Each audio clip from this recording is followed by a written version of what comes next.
அது எவ்வளவு தூரத்துக்கு இருக்கு அதுக்கு பேர் தான் விட்டம்ங்கிறது. சரியா? அந்த மையப்புள்ளியில போகணும், அதாவது கிராஸ்ல குத்திடக்கூடாது. சென்டர் பாயிண்ட கரெக்டா வச்சு இங்க இருந்து குத்துற ஒரு குச்சி எலுமிச்சம்பழத்துக்குள்ள நுழைந்து வெளியே வரும்ல, வந்த பிறகு அந்த குச்சி அளந்து பாத்தீங்கன்னா அது எவ்வளவு இருக்குதோ அது என்னது, அதுக்கு பேர் விட்டம்னு சொல்லுவான். விட்டம் தெரிஞ்சுன்னா வட்டம் தெரிஞ்சு போயிடும். எந்த ஒரு வட்டத்திலையும் விட்டத்தை 3 பெருக்குனா வட்டம் ஆயிரும். விட்டம் வந்து 1 அடி இருந்தா வட்டம் வந்து 3 அடி இருக்கும். அளக்கவே தேவையில்லை, ஒரு வட்டத்தையே போடுங்களேன்.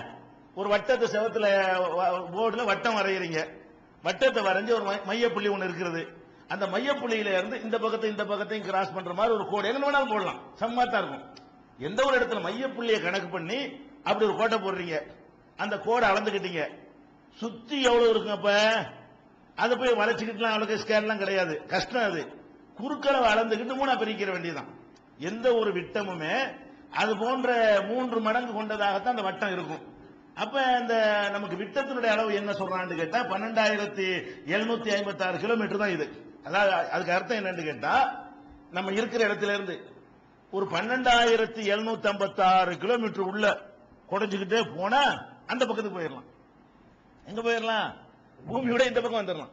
இந்த பூமியில நம்ம இருக்கிற இடத்துல இருந்து 12,756 கிலோமீட்டருக்கு குறைஞ்சு அது முடியுமாங்கிற பேட்டு இல்ல, நான் அளவுக்கு மட்டும்தான் சொல்றேன். உள்ளுக்குள்ள பெரிய விந்தைகள்லாம் நடக்கிறது, போகலாம் இயலாது.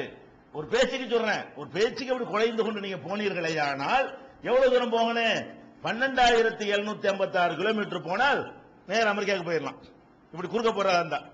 ஆனால் நம்ம சுத்தி போறதா இருந்தா இங்க இருந்து போய் நம்ம அமெரிக்காவுக்கு போறதா இருந்தா என்ன செய்யணும்? இந்த 12 போக முடியாது, 18,000 கிலோமீட்டர்லாம் போக முடியும். நீங்க இப்ப இருக்கிற இடத்துல இதே இடத்துக்கு திருப்பி வரணும். இந்த இடத்துக்கு இப்படி போயிட்டு இப்படி வரணும். வர முடியுமா முடியாதா? இப்படியே நான் போய் இப்படி வரணும். வர முடியுமா முடியாதா? முடியும். உருண்டையா இருந்தா முடியாதானே செய்யும். உருண்டையா இருந்தா இப்படியே நம்ம போறோம், இப்படி வரதானே செய்வோம். இந்த இடத்துல நான் நிக்கிறேன் இல்லங்க, இப்படி நான் போறேன். எவ்வளவு தூரம் போறேன்? 38,000 கிலோமீட்டர் போட்டுக்கிறேன். நேர் கோட்ல கரெக்டா காம்பஸ் வச்சுக்கிட்டு நேர போய்கிட்டே இருக்கிறேன். மீட்டர் ஓடிக்கிட்டே, கிலோமீட்டர் காட்டுது. அந்த மீட்டர் வச்சிருப்பான்ல, அந்த மீட்டர்ல கிலோமீட்டர் காட்டுது. 38,268 கிலோமீட்டர் வரும்போது இங்க நிற்போம். எங்க நிற்போம்? எந்த இடத்துல இருந்து புறப்பட்டோமோ அந்த இடத்துக்கு எவ்வளவு தூரம், இந்த பாயிண்ட்ல இருந்து இந்த பாயிண்ட் வரைக்கும் எவ்வளவு வரும் கேட்டா சுற்றளவு. விட்டம் வந்து 12,000 கிலோமீட்டர் இருக்கிறதுனால அதனுடைய சுற்றளவு எவ்வளவு இருக்கும் கேட்டா 38,000 கிலோமீட்டர் இருக்கிறது. அப்ப ஒரு பூமியுடைய ரவுண்டுடைய அளவு எவ்வளவு கேட்டீங்கன்னா சுற்று அளவு 38,000 சில்லற கிலோமீட்டர் இருக்கிறது. அப்ப இது சின்ன அளவு தானே. இது எதுக்கு நான் இதை சொல்றேன்னு கேட்டா, இவன் போயிட்டு வந்த தூரத்தோட ஒப்பிட்டா இது ஒரு அளவா? 12,000 ஒரு பெரிய அளவாங்கிறேன். சூரிய சந்திரன் வந்து 3 லட்சத்துக்கு மேல இருக்கு கிலோமீட்டர், அவ்வளவு தூரம் ஓடி போயிட்டான். செவ்வாய் வந்து 8 கோடி கிலோமீட்டர், அவ்வளவு தூரத்துக்கு உனக்கு போக முடியுது. போனா காத்து இல்ல, ஆக்சிஜன் இல்ல, ஒண்ணும் இல்ல. இருந்தாலும் நான் போவேன்னு என்ன செய்யறான்? போயிட்டு வந்துட்டான். ஆனால் அதோட ஒப்பிட்டு பாத்தீங்க, 8 கோடி கிலோமீட்டரோட ஒப்பிட்டு பாத்தீங்கன்னா இது என்ன பெரிய தூரம்?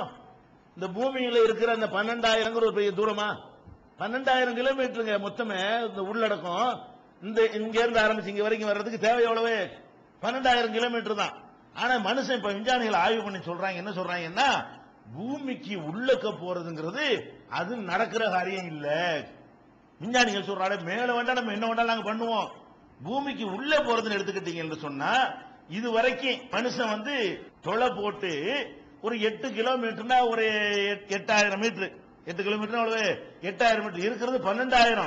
12,756 கிலோமீட்டர் உள்ள இந்த ஆழத்துல மனிதனுடைய கருவி மூலமாக சென்றடைந்த மொத்த தூரமே 8 கிலோமீட்டர் தான். 12,000 இருக்குல்லங்க, அதுல இவன் கருவி எவ்வளவு, போர் போடுற கருவி இருக்கிறோம்ல, போர் போடுற மாதிரி குழாய் இறக்குறோம். இப்படி ஏதோ ஒரு ஆய்வுக்காக இறக்கி பார்த்தான்.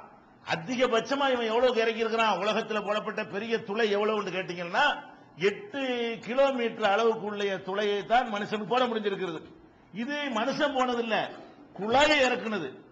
மனுஷன் எவ்வளவுக்கு இது வரைக்கும் போயிருக்கிறான் அப்படின்னு சொல்லிட்டுனா, அதாவது மனுஷன் போனது வந்து 3.3 கிலோமீட்டர் போயிருக்கிறான். 3.25 கிலோமீட்டர் வைங்களேன், 3.3 3.25 கிலோமீட்டர். அப்ப 3.25 கிலோமீட்டருக்கு தான் ஆள் போயிருக்கான். ஒரு கிணறு மாதிரி வெட்டி இப்படி 3 கிலோமீட்டர். 3 கிலோமீட்டர் இப்படி இல்ல, கீழே பள்ளத்துல 3 கிலோமீட்டர் அளவுக்கு ஆழத்தை தோண்டி அது வரைக்கும் 3.3 கிலோமீட்டருக்கு போயிருக்கிறான். அது எங்க போயிருக்கிறான்னு கேட்டீங்கன்னா சும்மா வேலை வெட்டி இல்லாம போகல. தென்னாப்பிரிக்காவில் ஒரு தங்க சுரங்கம் இருக்கிறது. அது ரொம்ப ஆழத்துல தங்கம் இருக்குங்கிறது அவன் கண்டுபிடித்த பிறகு என்ன செய்யறான்னு கேட்டா, அதெல்லாம் எப்படி கண்டுபிடிக்கிறான்னு கேட்டா தோண்டி பார்த்து கண்டுபிடிக்கிறது இல்ல, எதிரொலிகள் மூலமாக கண்டுபிடிக்கிறான். அது சில எதிரொலிகளை பூமியில் அடிப்பான், அது உள்ள வரைக்கும் போய் மோதிட்டு திரும்பும். எங்கன மோதிட்டு திரும்புதோ அந்த இடத்துல என்ன சாமா இருக்குன்னு கண்டுபிடிச்சிடலாம். எவ்வளவு சீக்கிரத்தில் திரும்பி வருது அப்படிங்கறத பொறுத்து இந்த வவ்வால் இருக்குல்ல, அது மாதிரி தான். வவ்வால் என்ன செய்ய வரும், முன்னாடி செவர் இருக்கா, காத்து இருக்கா, கதிர் இருக்கா, எது இருக்கான்னு பார்த்துட்டு அதுக்கு தகுந்த திரும்பிக்கிற போய். கண்ணு கிடையாது வவ்வாலுக்கு. கதிர்களை ஒளிய பீச்சு என்ன செய்யும், அது திருப்பி வர்றத கணக்கு பண்ணி மெஷர்மெண்ட் பண்ணி இவ்வளவு தூரத்துல தான் செவர் இருக்குன்னு கணக்கு பண்ணிடும். உடனே கால்குலேஷன் மனிதன் கூட பண்ண முடியாது. இங்க இருந்து ஒரு வெளிச்சத்தை ஒன்று கதிரை ஒன்று அடிக்கும், அது செவத்துல போய் முட்டுன்னு திரும்பி அதுக்கே வரும். அதுக்கு வந்தோடனே காதுல அது விளங்கு, ஆஹா போனது இவ்வளவு தூரத்துக்கு போயிட்டு வந்தா இவ்வளவு தூரத்துல செவர் இருக்குது, அப்படி வந்து அப்படி திரும்பிடும். செவத்துல போய் என்ன செய்யாது, முட்டாது. இந்த டெக்னாலஜியில தான் என்ன பண்றான், ரேடார்லாம் வச்சிருக்கான்ல, ரேடார் கருவிகள் அந்த வவ்வால் டெக்னாலஜி எல்லாம் கண்டுபிடிச்சிருக்கான். அந்த மாதிரியான அலைகளை வந்து அனுப்பி என்ன செய்யலாம், பூமியில என்னென்ன இருக்குன்னு கண்டுபிடிக்கலாம். அப்ப தங்கம் இருக்குங்கிறத கண்டுபிடிச்ச பிறகு அந்த தங்கத்தை வெட்டி எடுப்பதற்காக வேண்டி என்ன செய்யறான்னு கேட்டா சுரங்கம் தோண்டி இருக்கிறான். எவ்வளவு தோண்டி இருக்கிறான், 3.3 கிலோமீட்டர், 3.25 கிலோமீட்டருக்கு உரிய சுரங்கம் தோண்டி அதுல இருந்து என்ன செய்யறான், தங்கம் கிடைக்கிறது. ஒரு நாளைக்கு 1 கிலோ தங்கம் எடுக்கிறான் இன்னைக்கு. அப்ப அவ்வளவு தங்கம் வந்து அங்கிருந்து கிடைச்சிக்கிட்டு இருக்கிறதுனால அதுக்காக வேண்டி மனுஷன் இறங்கி இருக்கிறான். ஆனால் உண்மையில 3.3 அது உண்மையில 3.3 கிடையாது. இவங்க கணக்குப்படி 3.3 சொன்னாலும் உண்மையில அது 3.25 கிலோமீட்டர் கிடையாது. ஏன், அது உயரமான இடத்துல இருக்க அந்த தங்கச்சுரங்கம் இருக்கிற ஏரியா கடல் மட்டத்தில் இருந்து 1700 மீட்டர், 1.25 கிலோமீட்டர் உயரத்தில் இருக்கிறது. 1700 மீட்டர்னா 1.25 கிலோமீட்டர், 1.25 கிலோமீட்டர் உயரத்தில் இருக்கிறது. தரமட்டத்தில் தான் கணக்கு பண்ணணும். இதெல்லாம் பூமியை சேர்ந்தது. பூமி இவன் மேல இருக்கிறான். அதாவது கடல் மட்டத்தில் இருந்துதான் எதையும் கணக்கு பண்ணுவாங்க. கடல் தான் சமமான மட்டம்.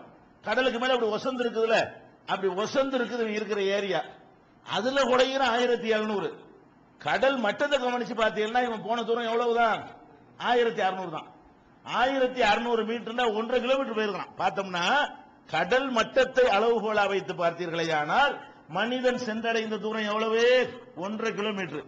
அது மேல உச்சில இருக்கிறதுனால அதையும் சேர்த்து குறைஞ்சிட்டு போனதுனால அதுல பெரிய பாதிப்புகள்லாம் இருக்காது.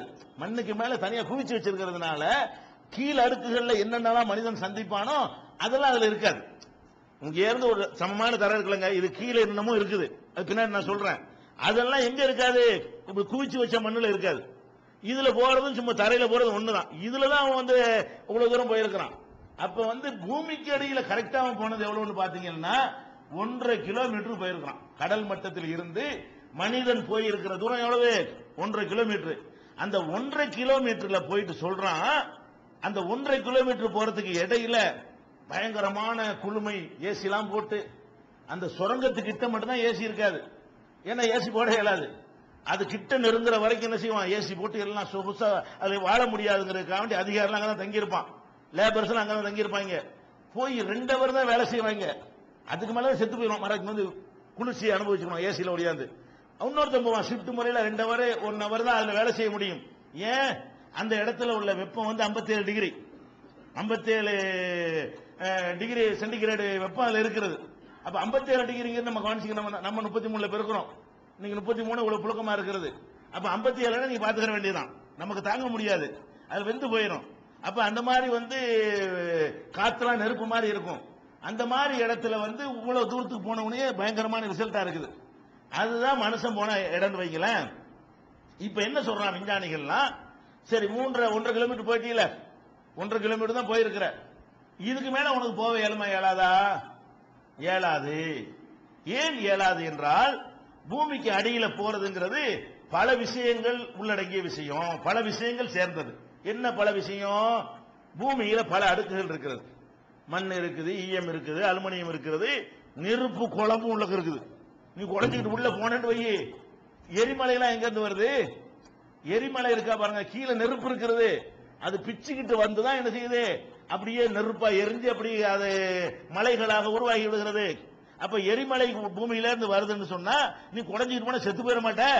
உள்ளக்க எரிமலை ஒரு பக்கம் இருக்கிறது, இப்படி நீ போய்கிட்டே போகும்போது பெரிய பயங்கரமான வெள்ளம் வரும், நீரூற்றுகள்லாம் பீரிட்டு அடிக்குது. அதெல்லாம் எங்க இருந்து வருது? இங்க என்ன வருது? பூமியில நம்ம கிணத்துல வர்ற சாதாரண ஊத்து. சில இடங்கள்ல பாத்தீங்கன்னா கடல் மடையே இருக்கும். கடல்